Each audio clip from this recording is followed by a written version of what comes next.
ఏమి శరీరం చూసుకుని వెర్రెక్కిపోవడమే కానీ ఒక్కసారి శ్మశానంలో దీన్ని కాల్చేసే విధానం చూస్తే అరే దీనికోసం ఇంత వెంపర్లాడిపోతున్నానా అనిపిస్తుంది.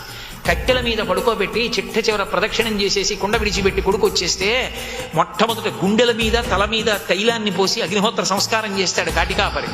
పైన కాలిపోతుంటుంది వివర్ణమై.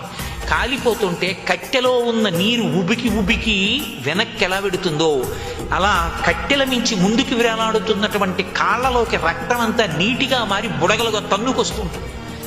చిట్ట చివర పెద్ద పటకార లాంటిది ఒకటి తీసుకొచ్చి దాని ఊచతోటి రెండు కాళ్ళు ఎత్తి ఇలా పైకి పడేస్తే పాదాలు తల మీదకు పడిపోయి ఆఖరణ దగ్ధమైపోతాయి. తల పగిలిపోయేంత వరకు కాళ్ళు కాల్చడం. ఈ పాటి దానికి ఇన్ని అల్లరి తిరుగుళ్ళు తిరిగానా?